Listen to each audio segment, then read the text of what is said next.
Yo, Everyday Superpower signing in, the place where we talk body language, non-verbal communication, and everything in between.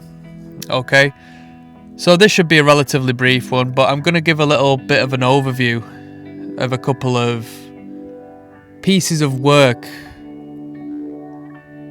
sculpted by magnificent artists. Before you, you will see sculptures of both Venus and David. Okay, so these two designs are which some may consider the optimized image of the masculine and the feminine. Rounder than the man, the woman has a thicker layer of insulating adipose tissue. My apologies. It exists beneath the skin and makes the body softer to touch, okay? As represented in the differentiation between body fat percentage in Venus and David and general existence. You look around you, it is what it is. As it stands, women, healthy women, over 20% body fat, whereas if a man was to have over 20% body fat, he would be considered obese. At the very least, overweight. A man can go sub 10% body fat, look healthy, whereas a woman would be in a bad position. Most definitely from a fertility standpoint. Her biology and makeup wouldn't agree with that degree of lean fat percentage. So, Venus's fatty layer smooths out her body, doesn't give the muscular definition and striation that we see in David. Bony bumps such as the elbows, the kneecaps, the face, all rounder and smoothed out.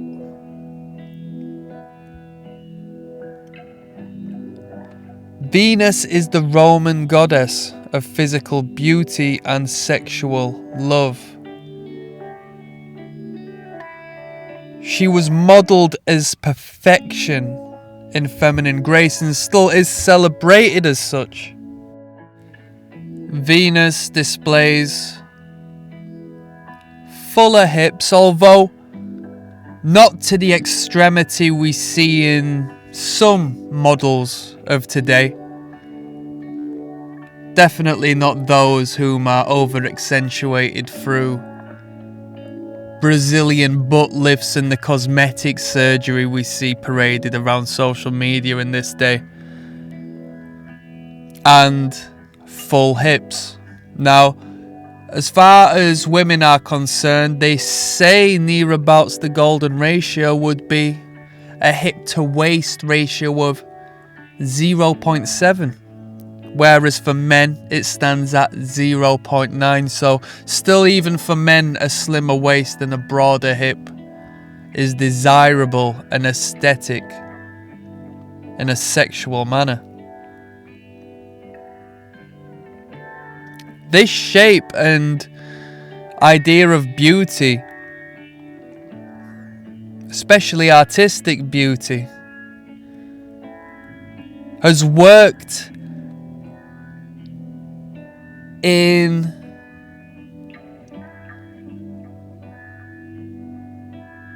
courtship for 2 millennia, as opposed to the come and go, to and fro, ebb and flow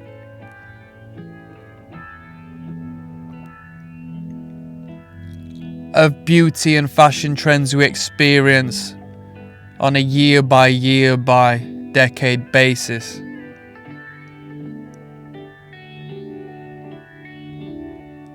Potent, fertile, natural, healthy. Venus illustrates what some may consider the ideal shape of a woman.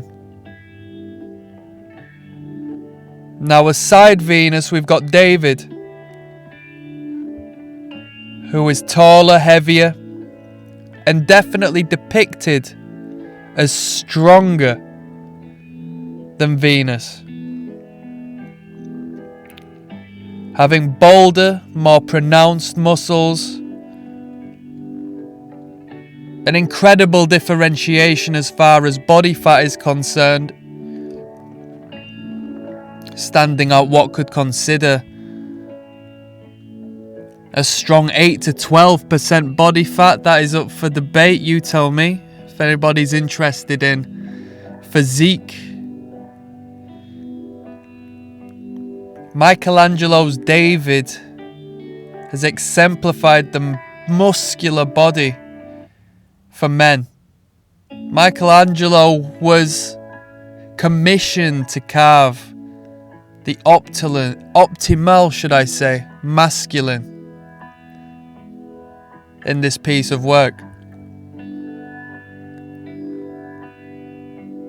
The hands of David signify strength and masculinity through their scale. If anything, Michelangelo has over-amplified the hands to a shocking degree, yet the point still stands in this showcase of masculine traits.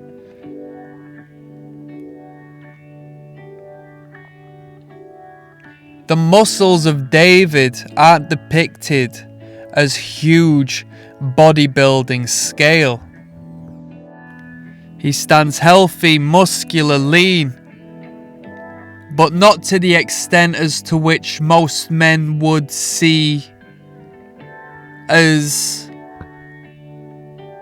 a pristine ideal of masculine, muscular aesthetic.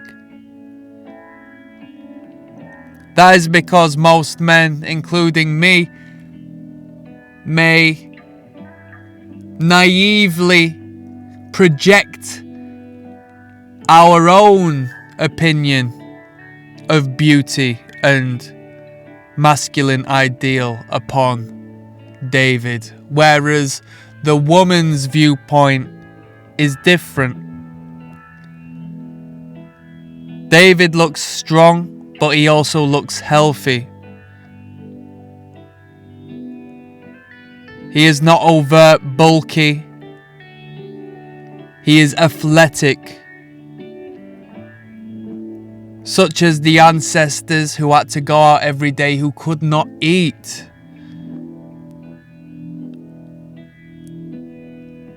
Until the food had been captured. The 300-pound, 6-foot bodybuilder of today would wheeze and puff after not too long a chase of a wildcat in the savannah, whereas David looks like he's ready to do the job. Broad, wide shoulders for throwing rocks, for throwing spears. Narrow waist, which is the accentuation of health as we hold body fat onto our stomachs and our lower backs. First and lastly, I mean, even in this day, at least in the Western world, this body type would be even more so desirable, purely as we have food in abundance. If we can showcase, we can look after ourselves and be healthy to an extent where we look like this in a world where it's so easy to not, we win tenfold of the day of David. David is an essential masculine shape, showcasing both leanness and strength, but not over accentuating either to the degree of being so lean you're on death's door and it's uncomfortable, or being so strong and showcasing such big bulky muscles that not only do you create insecurity within the feminine, you may come across as overcompensating or unnatural. Psychologically speaking, we can spark off an effect known as the uncanny valley, whereas we find those which look like us but ever so different in a minute detail. Very creepy and abnormal. We find this response in mannequins, dummies, the very ill, the elderly.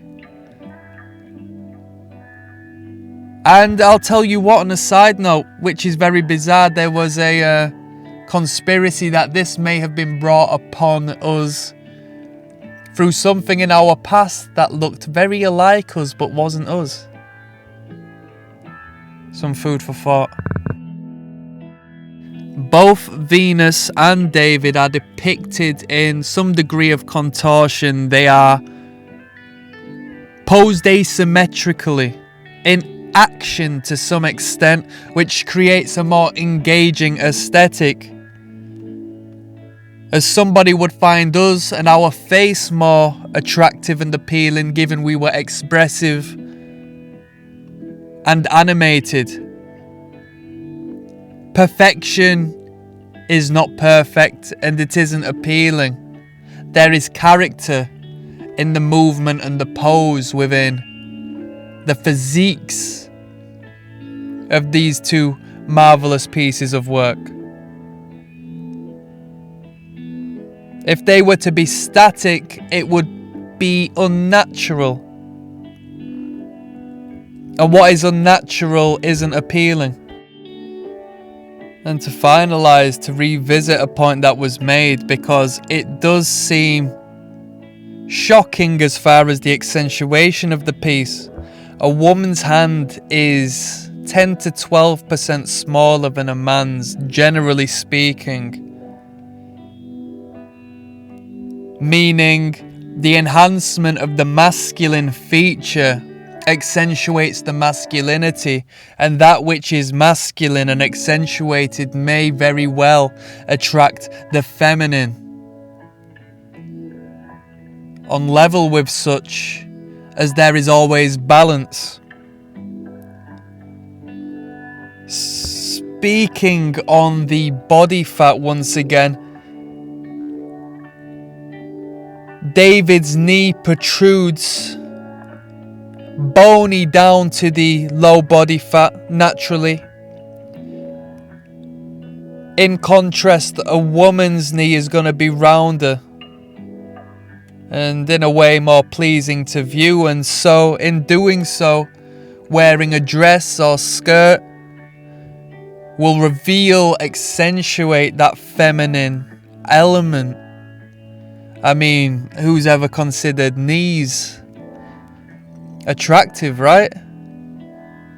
And so we see that every single element and aspect of the physiology of both man and woman is appealing in its own right, as it accentuates and highlights what makes the sex what they are.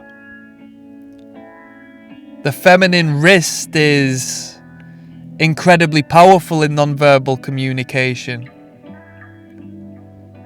Thinner and utilized in submissive behavior.